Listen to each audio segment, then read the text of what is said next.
On arrive à la fin de cette série qu'on a commencée il y a 7 semaines maintenant, la puissance des influences. 7e partie, la dernière partie ce matin. On avait commencé par ce verset de Josué 1:8, que ce livre de la loi ne s'éloigne point de ta bouche, médite-le jour et nuit pour agir fidèlement selon tout ce qui y est écrit. Car c'est alors que tu auras du succès dans tes entreprises, c'est alors que tu réussiras. On a lu, on ne va pas revoir tout ça, tout ce que Dieu a commencé à faire avec Israël, alors qu'ils ont passé 40 ans dans le désert. C'était le moment fatidique qu'ils devaient entrer dans ce que Dieu avait pour eux. Et cette phrase, ce secret que Dieu livre à Josué, il va y avoir des choses qui vont arriver, mais je te donne un secret et qui comprend que ce secret est aussi valable pour nous des années, des milliers d'années après. Il dit que ce livre de la loi ne s'éloigne point de ta bouche, médite-le jour et nuit, jour et nuit. Médite-le, réfléchis dessus. Moi, ce matin, quand j'étais en train de lire, je dis que ça serait bien de remettre les choses dans leur dimension pour comprendre ce que le Seigneur voulait que Josué fasse. Nous tous, nous savons que l'homme a 3 parties. Nous savons ça. C'est quoi les parties? OK. Corps, âme et esprit. Corps, âme et esprit. Le corps se nourrit de la nourriture que tous on va partager peut-être à midi. Quand je parle de nourriture, certains vont avoir faim. L'âme se nourrit des réflexions, de la charge émotionnelle, de toutes sortes de livres qu'on lit. L'âme se nourrit de ça. L'esprit se nourrit de ce qui vient de Dieu.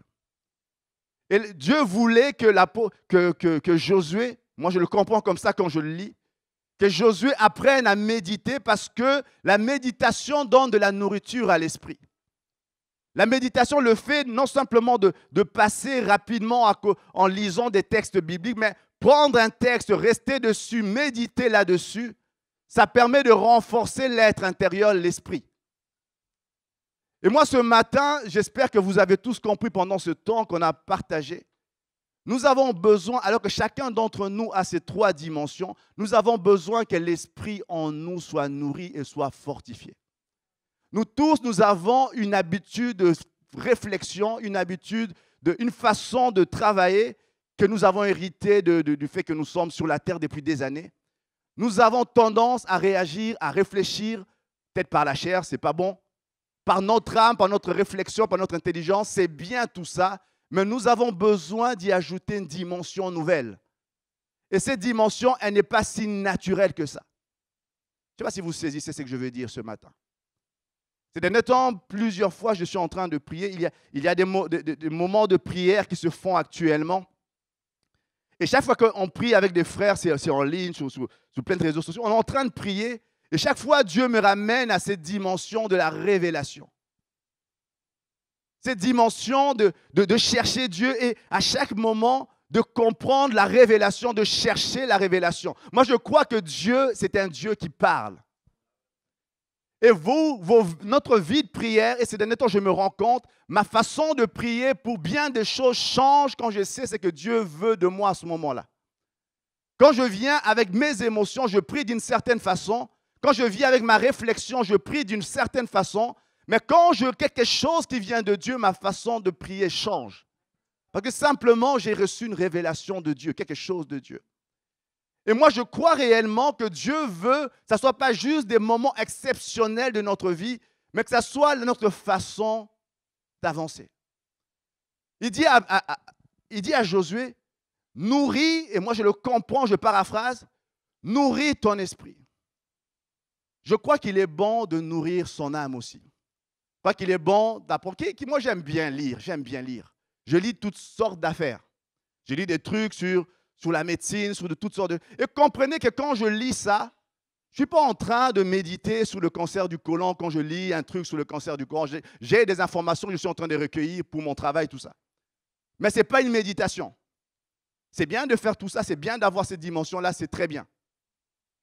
Mais l'esprit se nourrit de ce que vous méditez.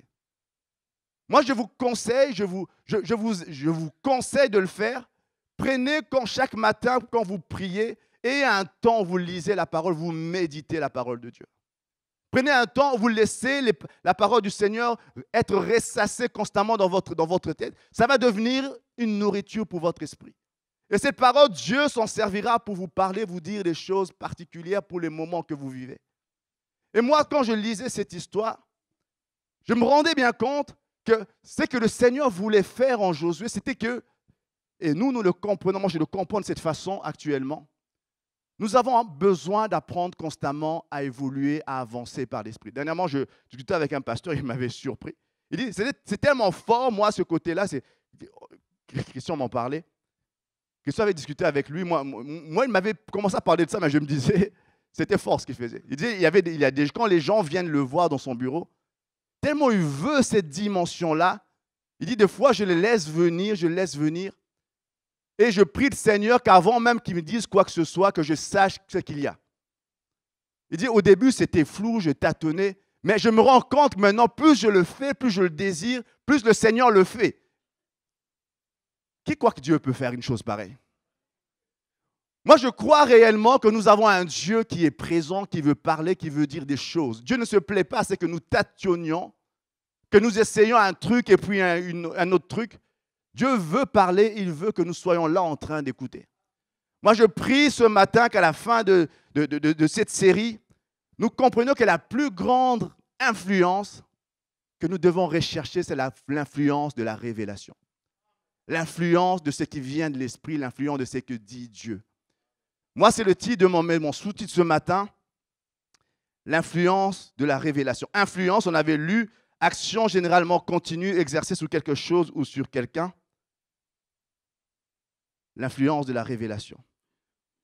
Christian avait fini la dernière fois. Qui était là dimanche passé? Qui était là?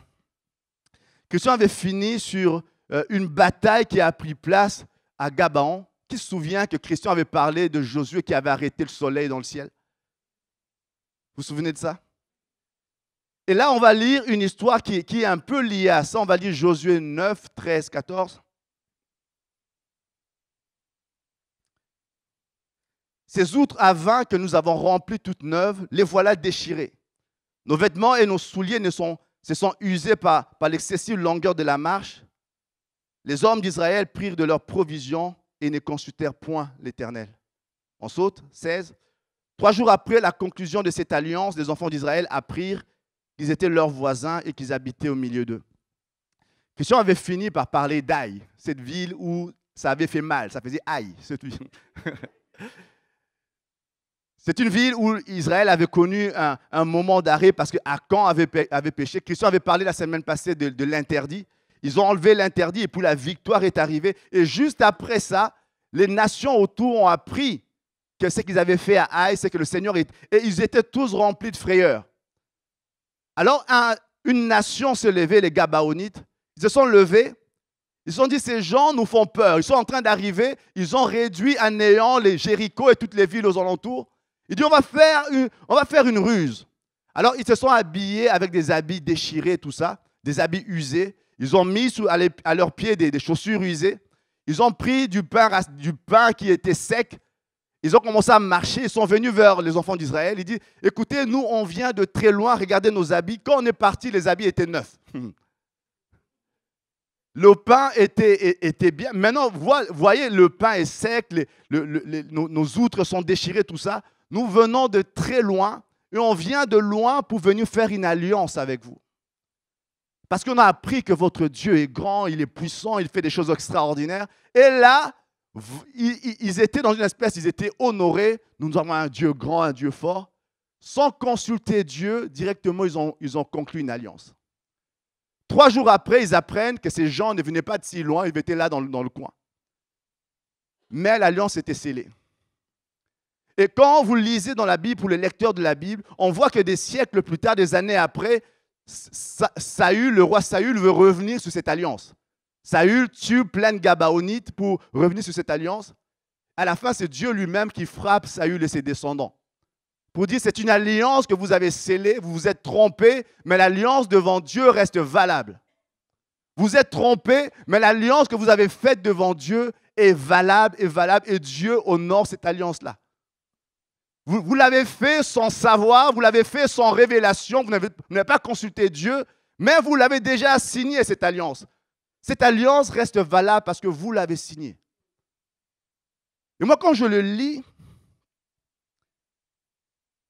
c'est mon premier point ce matin, la révélation nous garde des ruses de l'ennemi. Ce matin, j'étais en train de prier, de réfléchir là-dessus.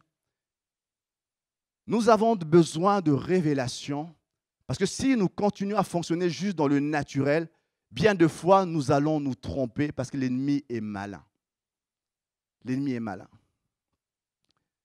Ces gens qui sont venus, et les Israélites qui étaient là, ils ont vu leurs chaussures usées, ils ont vu leurs outres, leurs pains abîmés. Ils se sont dit simplement dans leur simple réflexion, ces gens viennent de loin. Ils ont vu, leur sens les a montré des choses, leur intelligence a analysé, ils ont tiré de fausses conclusions. Et moi, j'aime cette phrase et qui me fait peur en même temps. Ils ont fait ça, ils n'ont pas consulté l'Éternel. Ils n'ont pas consulté Dieu.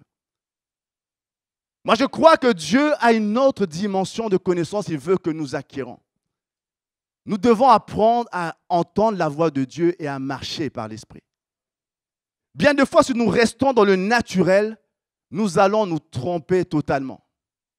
Si nous restons uniquement dans ce que nos sens voient, dans ce que notre intelligence comprend, et quand je dis ça, c'est quelque chose d'extrêmement difficile parce que nous avons l'habitude d'évoluer dans ces dimensions-là. Nous avons l'habitude de réfléchir et de tirer des conclusions. Et j'ai dit que c'est bien de réfléchir. Mais il arrive de fois, Dieu vous dit, non, on n'y va pas sans aucune raison rationnelle. Ça vous est déjà arrivé, ça? Moi, il m'est déjà arrivé, il y a tout. Vous savez, vous avez une affaire, vous voyez juste, le corps voit le bénéfice financier que vous allez avoir là-dedans. L'intelligence voit, réfléchit et voit, oui, ça peut être intéressant. Ça paraît logique, mais tu as juste en toi une conviction, n'y va pas. Si tu laisses ton âme réfléchir, tu vas dire, mais c'est juste des peurs, tu le mets de côté. Et puis après, tu vas découvrir quelque chose que toi, tu n'avais pas vu au départ. Accident.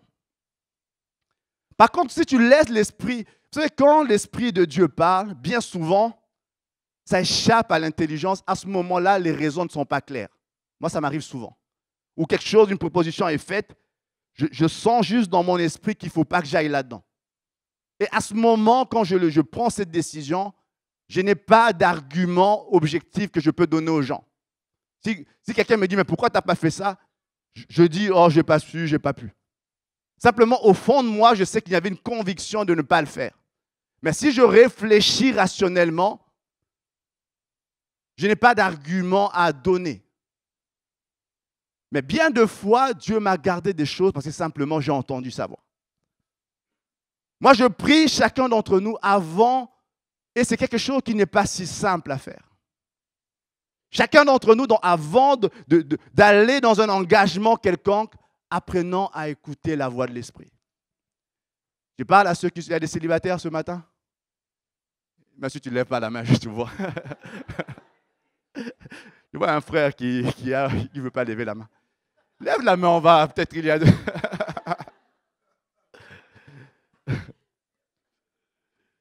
J'ai fait une pub pour lui, mais bon, ça. Soyez bénis.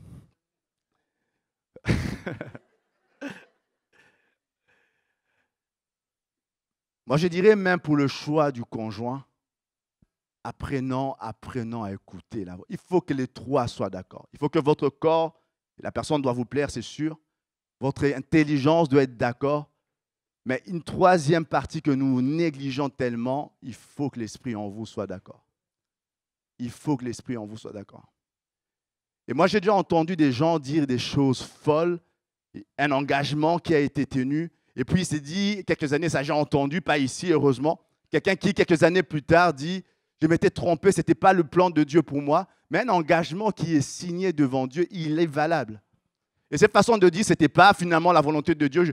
Au bout de 20 ans, je change de femme, je change de mari, parce que ce n'était pas la volonté de Dieu, c'est du mensonge, c'est n'importe quoi. Cette alliance-là est valable devant Dieu. Moi, je dis ceci, et des fois, ça peut être des choix difficiles. Et nous, vous savez, les Gabaonites, jusqu'à la fin d'Israël, ils étaient là en Israël. C'était au départ des gens qui n'auraient pas dû être prêts à ce moment-là, mais ils ont signé une alliance et Dieu a dit cette alliance est valable. Et moi, je prie pour chacun d'entre nous, apprenons à écouter la voix de Dieu. Moi, je crois que pour un chrétien, c'est primordial que de comprendre ça. C'est nettement, je le saisis très fort. Il est primordial que nous apprenions, quand nous prions, moi je dis aux gens, je vous l'ai déjà dit, prenez un carnet, mettez ça à côté, soyez prêts à écouter, à écrire ce que Dieu vous dit. Soyez prêts à écouter. Et ces derniers temps, nous sommes en train de prier avec des tas de frères. J'étais toujours béni parce que j'en sortais souvent avec quelque chose que Dieu disait. Soit c'est moi qui le pensais, soit quelque chose que Dieu mettait en moi ou que Dieu mettait dans les autres frères avec qui nous prions. Eux ne savaient peut-être pas que Dieu les avait utilisés, mais c'était des choses précises, des choses claires. Je prie que cela soit ainsi pour chacun d'entre nous. Prions pour qu'il y ait à cette dimension des connaissances naturelles que nous avons, la réflexion que nous pouvons avoir, qu'il y ait cette dimension de la révélation. Et quand nous lisons cette histoire, nous voyons que s'il y avait cette dimension, ces gens n'allaient pas avoir cette alliance, et cette alliance n'allait pas les conduire si loin. Hier, j'étais en train de parler avec un ami qui est pasteur depuis, ça fait des années, je le connais.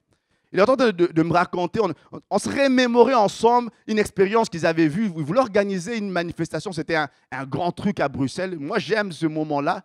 Je me souviens d'un frère qui s'est converti pendant un concert avec un grand chanteur américain. Et puis, il disait dans les derniers moments de leur organisation, ils se sont finalement associés à un gars qui est venu en dernière minute. C'était un gars qui vient à l'enthousiasme. Vous savez, quand il y a un succès, ça attire toujours plein de gens. Et puis là, il commençait à voir, ça commençait à prendre forme. C'était quelques petits jeunes d'une vingtaine d'années. Et puis un gars vient s'associer à eux. C'était un choix horrible qu'ils n'auraient jamais dû faire. Et puis, s'en est suivi des dettes, des problèmes. C'était quelque chose au départ, moi je crois, que Dieu avait agréé. Moi je connais personnellement des gens, j'y étais à cette manifestation-là, des gens qui se sont convertis, qui sont encore dans la foi aujourd'hui, ce jour. Ils se sont convertis ce jour-là. Mais eux, ils en sont restés avec un souvenir amer. Ils avaient une pression financière après ça. Parce qu'au départ, parce qu'à la fin, ils se sont associés à un gars et ils n'auraient jamais dû le faire. Parce qu'à ce moment-là, la réflexion était d'accord, ta tête était d'accord et tu n'as pas écouté la voix de l'esprit. Et il dit, avec le temps, quand j'ai réfléchi à ça, on n'aurait pas dû faire ce qu'on a fait là. En dernière minute, il y a un truc qui paraissait une bonne idée, mais Dieu n'avait pas dit ça dans son plan au départ. Amen. Je prie ce matin que nous cherchions cette dimension d'entendre la voix de Dieu. Je prie ce matin, peu importe donc, ce que vous êtes en train de faire actuellement, devant quoi vous vous trouvez, quel choix vous devez faire, que ce soit au niveau du travail, peu importe l'endroit. Votre réflexion est d'accord, vos sens. Vous savez, quand on vous propose un travail, d'abord votre corps est d'accord parce que votre corps regarde d'abord le montant du chèque à la fin du mois. Là, tu dis, tout le monde est d'accord avec ça. Après, la réflexion vient, est-ce que je peux faire ce travail-là? Est-ce que ce travail, tu réfléchis, c'est près de chez moi, c'est loin de chez moi, combien de temps ça me prendra pour arriver? Ça, c'est la réflexion, c'est normal, on a. Et bien de fois, nous nous arrêtons à ça. Et quand ces deux-là vont bien, on se dit, Amen, Dieu est là, et on cherche plein de signes pour montrer que Dieu est là. Apprenons à ajouter cette autre dimension. Et ce n'est pas si naturel que ça. D'abord, qu'est-ce que Dieu me dit par rapport à ce travail-là? Est-ce que Dieu dit il faut y aller ou pas? Des fois, Dieu va te dire, le travail qui est à 2 pas de chez toi, ce n'est pas celui-là, va à celui qui est très loin. Et ça ne paraît pas logique aux gens, tu as 2 choix et tu choisis ce qui paraît logiquement pas être le plus favorable. Et puis là, Dieu te visite, Dieu te bénit à cet endroit-là. Si nous marchons juste sur le naturel, il y a des choses en Dieu que nous allons passer totalement à côté. Amen. Alors, je ne sais pas s'il y a des enfants ce matin. Moi, je me dis, je vais parler du deuxième point. Mais c'est violent, on va lire. Josué 10, 22, 25. Josué dit alors, ouvrez l'entrée de la caverne, faites-en sortir les 5 rois.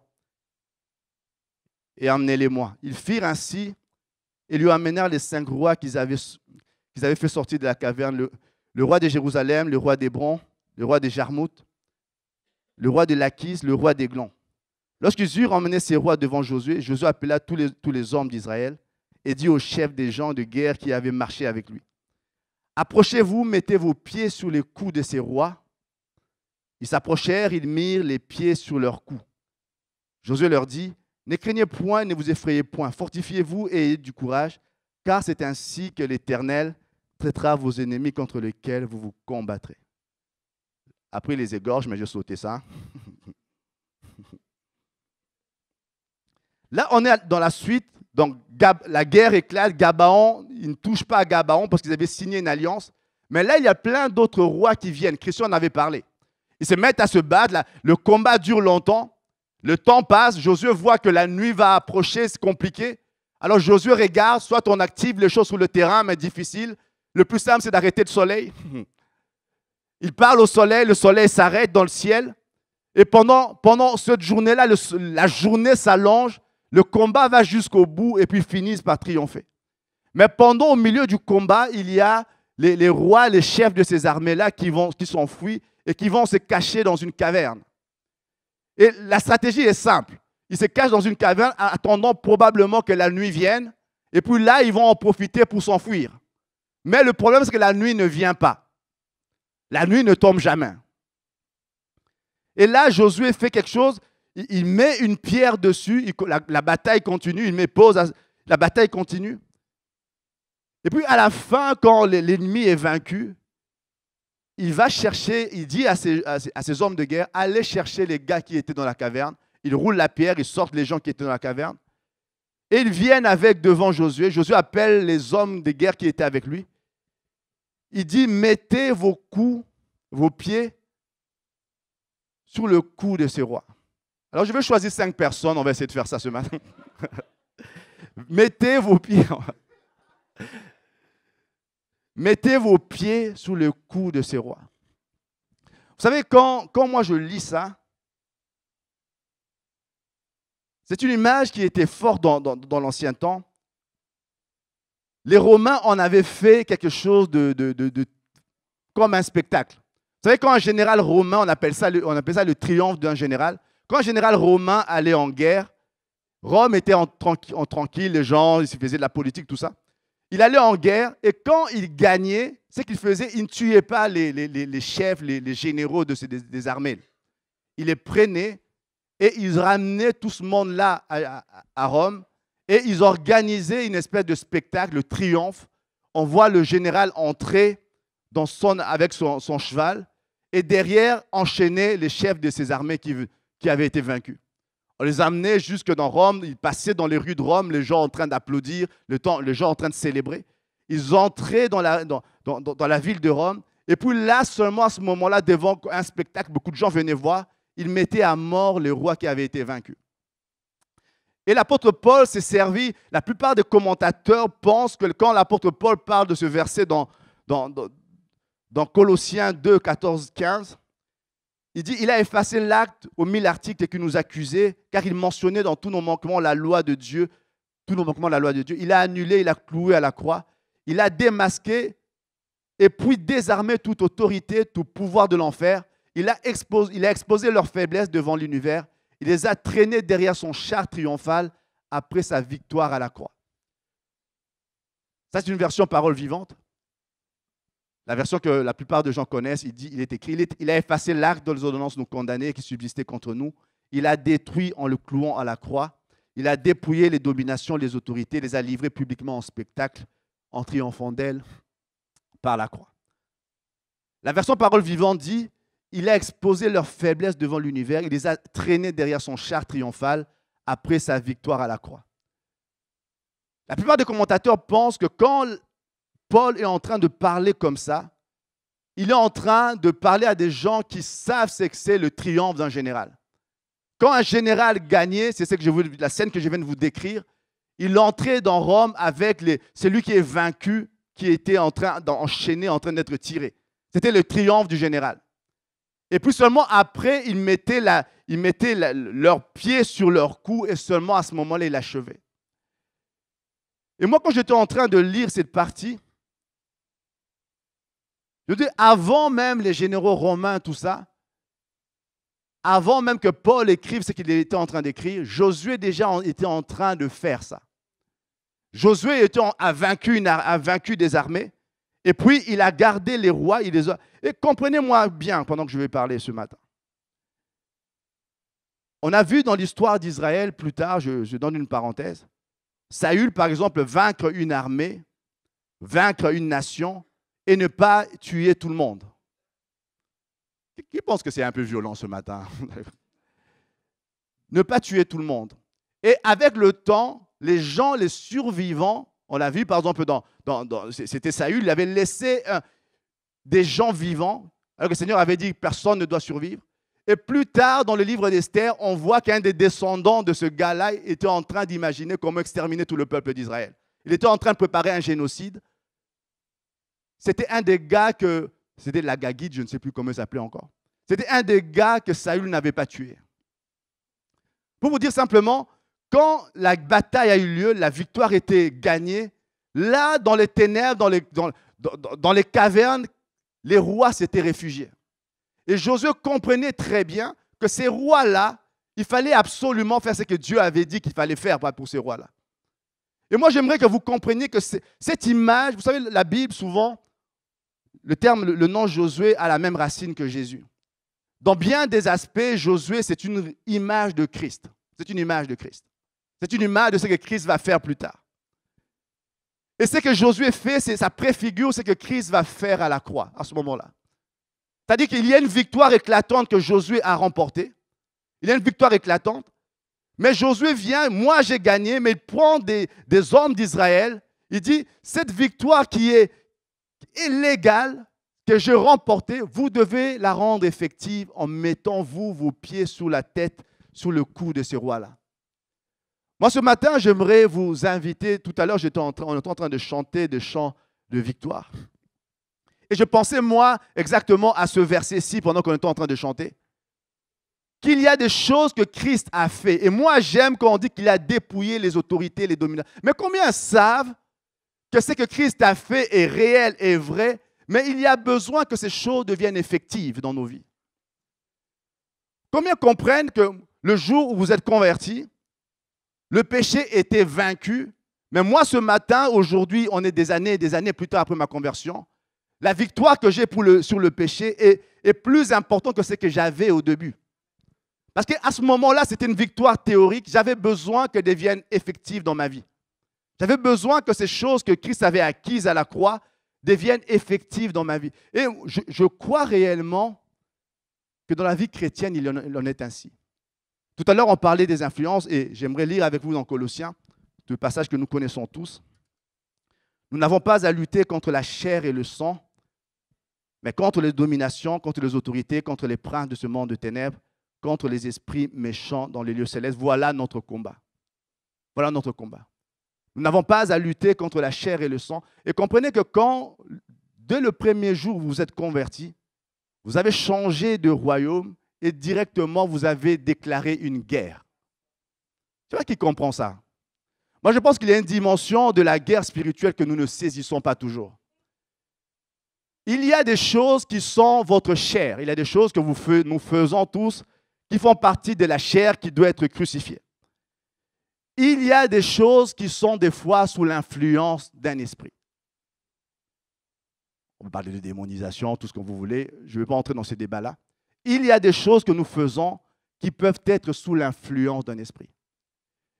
Et quand Jésus est arrivé sur la terre, lorsque les pharisiens avaient vu, les Juifs avaient entendu dire des gens faire des choses extraordinaires, ouvrir la mer, ça c'était des choses que Dieu faisait. Mais qu'un démon soit chassé, ça ne s'était jamais vu auparavant. Et quand Jésus a commencé à faire ces choses, il commençait à dire, c'est par l'esprit du diable qui fait tout ça. Et Jésus leur expliquait que un royaume ne peut pas être divisé contre lui-même. Et puisque ce n'est pas par le diable que je fais ça, je le fais donc par l'Esprit de Dieu. Et puisque je le fais, comprenez-vous alors que le royaume des cieux s'est approché de vous. Comme pour dire, il y a un combat qui est là. Ce qui n'était pas possible avant l'est possible parce que simplement, il y a un royaume qui est en guerre contre notre royaume. Et puisque le royaume de Dieu s'approche, l'ennemi, je ne sais pas si vous comprenez ce que je veux dire. Pour dire simplement, ça, ce n'était pas possible dans l'Ancien Testament et nulle part dans l'Ancien Testament, on voit ces choses se produire. Ça se produit que dans le Nouveau Testament et Jésus en donne, explique ça en disant, un royaume s'est approché, donc la guerre a éclaté. Et ce matin, j'aimerais qu'on comprenne tous que dès le moment où nous avons décidé d'entrer dans le royaume, nous avons fait ce choix, nous sommes en plein milieu d'une guerre spirituelle. Nous sommes en plein milieu de plein d'hostilités. Et moi, je crois que si Dieu devait nous ouvrir les yeux, nous comprendrons que nous sommes en pleine guerre. Et Dieu dit, la victoire que moi j'ai acquise à la croix, elle est vraie, elle est réelle. Et Josué avait bien remporté cette victoire, mais il avait besoin que ces gens comprennent que cette victoire-là devait être rendue effective en prenant vraiment ces rois-là, en les mettant à genoux, en mettant les pieds dessus, et en disant, Seigneur, c'est vrai que tu as remporté la victoire, mais moi, aujourd'hui, j'ai besoin de mettre mon pied sous la tête de l'ennemi et de tuer. Et quand je dis tuer, on n'est pas de choses spirituelles, je n'invite pas à un génocide quelconque. Nous avons besoin de comprendre que la victoire que Christ a accomplie à la croix, c'est une victoire légale. Nous avons besoin dans nos vies qu'elle devienne effective. Qu'elle devienne effective. Nous avons besoin dans nos situations de nos vies que le Seigneur nous aide à comprendre. Tu vois, je parle de révélation. Tout à l'heure, je dis quel est le lien avec la révélation. Moi, je pense ce matin que si la nuit était tombée comme prévu, ces gens auraient pu s'enfuir parce qu'ils auraient pu profiter de l'obscurité. Les choses restaient éclairées. Et moi, je pense que ce que Paul, ce que Josué fait, c'est ce que le Seigneur prévoit que nous fassions, chacun d'entre nous. Il y a des situations dans nos vies où nous avons besoin de faire que la victoire de Christ devienne réelle. Il y a des situations dans nos vies où les confessions ne sont pas suffisantes. Il faut que la victoire devienne effective. Bien de fois, il y a des gens qui m'appellent pour prier et des fois, ça peut être la chair dans toute sa splendeur. Ça peut arriver. Mais il y a des fois où ce n'est pas du tout la chair, où tu discernes toi-même que ça, c'est l'influence d'un esprit. Qui est dérangé ce matin? J'aime bien quand tu es là, c'est un dialogue entre nous. Comprenez que quand Dieu veut que nous comprenions que dès l'instant où nous sommes entrés dans le royaume, nous avons déclenché, nous avons choisi notre camp et nous sommes en pleine guerre. Nous sommes en plein moment spirituel et une des ruses de l'ennemi est de faire en sorte de croire que ça n'existe pas. Vous savez, si chacun d'entre nous, en rentrant, avant de commettre un péché, on voit un démon assis en train de nous dire « Viens mon gars », aucun de nous n'aurait fait ça. Aucun de nous n'allait le faire. Mais une des ruses de l'ennemi est de dire que tout ça, c'est des bêtises, ça n'existe pas. Tout ça, c'est des faussetés, ça n'existe pas. Mais nous devons comprendre qu'il y a une dimension spirituelle. Et quand vous lisez dans la Bible, Jésus guérit autant les malades qu'il chasse les démons. Il guérit, il fait des choses extraordinaires et il chasse les démons dans plein de situations. On voit le Seigneur se lever avec autorité et chasser. Parce que simplement, il y a une guerre qui a commencé. Il y a quelque chose de surnaturel qui prend place. Il y a une guerre qui est là. Et ce qu'on voit dans le livre de Josué n'est qu'une préfiguration de ce que Christ va réellement accomplir. Il y a un moment où nous avons besoin de comprendre qu'il y a une guerre spirituelle qui a pris place. Qui a pris place. Dans cette guerre, il n'y a pas de croix rouge, il n'y a pas de gens qui sont neutres. Dans cette guerre, il y a un moment où nous devons choisir notre camp. Et quand nous sommes venus à Christ, même si nous ne le savons pas, nous avons été ciblés par l'ennemi. Il nous considère comme quelqu'un qui a choisi. Et parce que tu as choisi, l'ennemi va se lever contre toi. Alors ne t'attends pas à ce que les choses soient faciles, mais comprends cette dimension qu'il y a des fois, à certains moments, tu as besoin de te lever. Moi, je ne suis pas de ceux qui voient les démons partout. Je le dis souvent. Mais je sais qu'il y a des situations où ce n'est pas juste la chair, il faut se lever et prendre autorité. Il y a des situations où on est en train de prier, ça m'est encore arrivé récemment, on est en train de prier avec quelqu'un. Et puis là, tout d'un coup, Dieu te dit, ne prie plus comme ça, ça ne sert à rien de prier ça, la personne n'a pas une capacité de changer. Il faut qu'à ce moment-là, une puissance s'exerce contre notre puissance pour que quelque chose se passe. Nous avons besoin d'en comprendre ces dimensions. Si nous le comprenons, il y a des moments où nous prierons différemment dans des situations.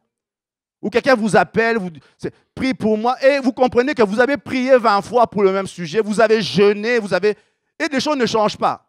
Soit Dieu n'entend plus, il est parti se promener.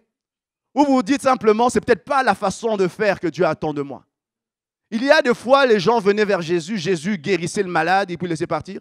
Et puis d'un moment, il venait, il chassait un esprit. Mais extérieurement, c'était le même genre de maladie. Pourquoi là, tu pries comme ça? Parce que là, il avait discerné que ce n'était pas une maladie normale, c'était quelque chose de différent. Soit on se dit c'est des choses de foutaise qui existaient il y a longtemps, ou dans certaines sociétés primitives, où nous comprenons que ça fait partie de la vie chrétienne que de comprendre ces choses. Moi, je prie ce matin que nous ne soyons pas des chrétiens naïfs. Je prie ce matin que nous puissions apprendre, comprendre cette dimension, qu'il y a un combat qui a commencé.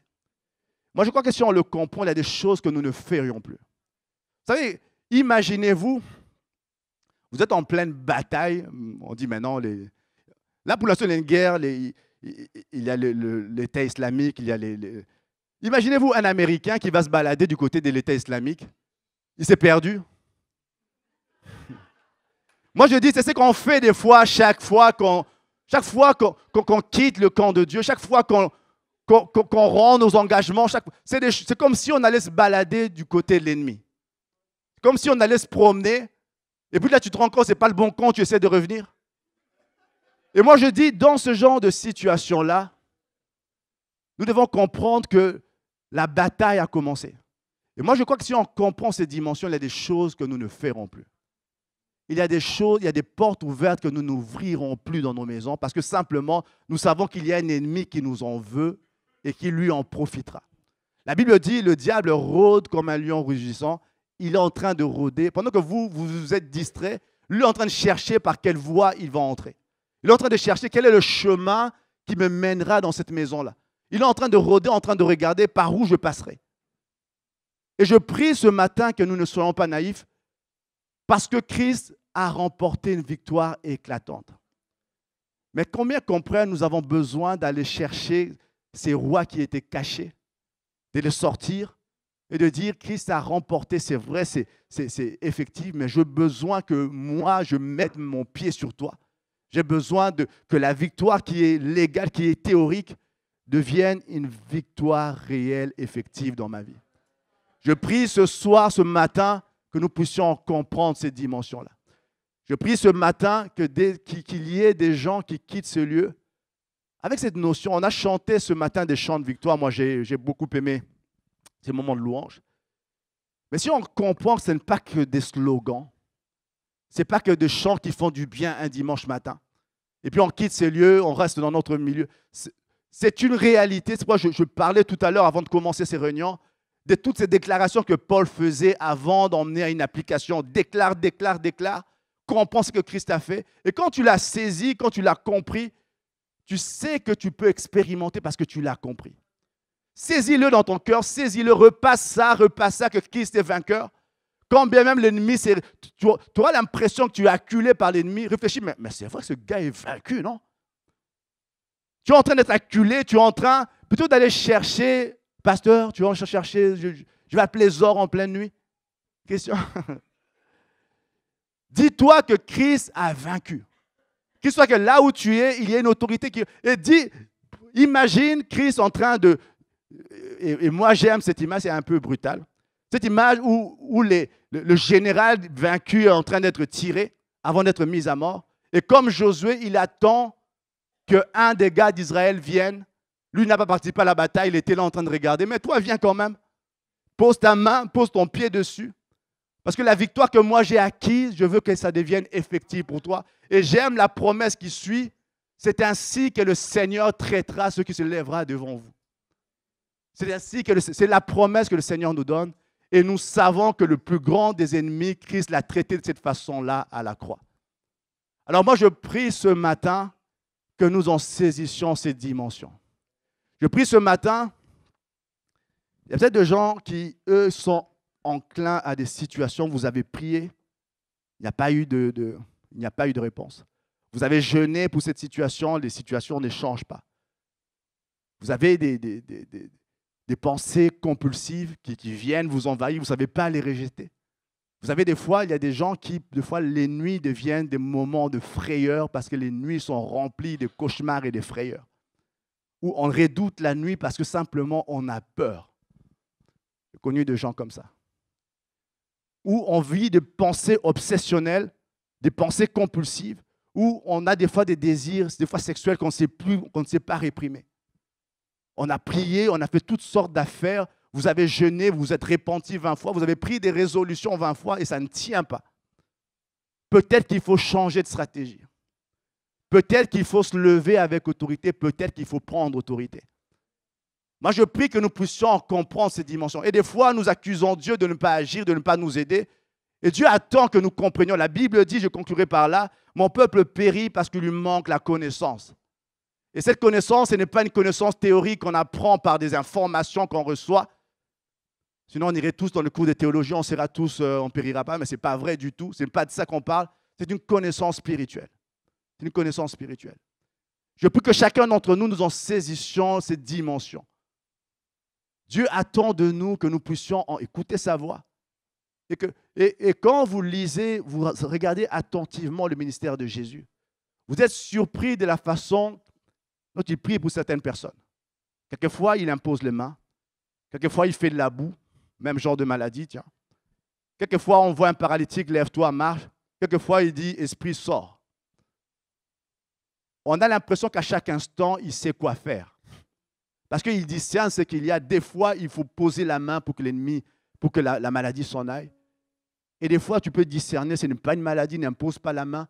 Ce n'est pas une maladie normale. Lève-toi, chasse. Et nous avons besoin de saisir ces dimensions-là. Bon, ce matin, on va prendre un moment. Quelqu'un dira, de quoi avez-vous parlé? C'était sanglant ce matin.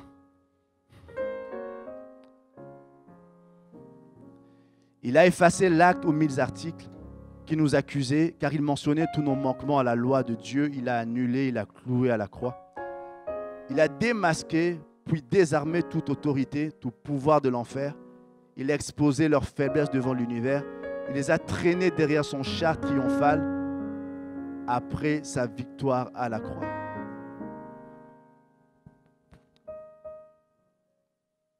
Je prie ce matin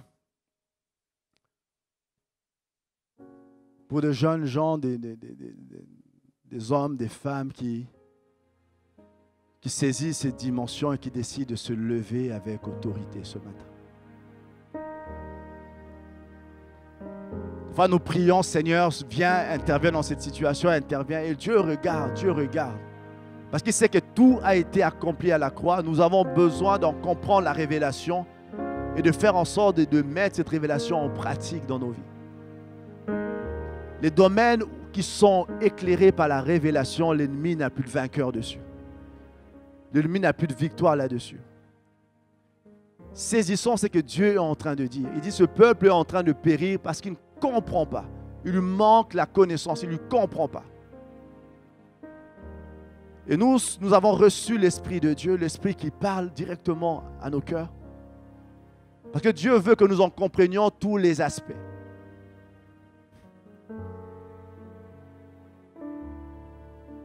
Alléluia.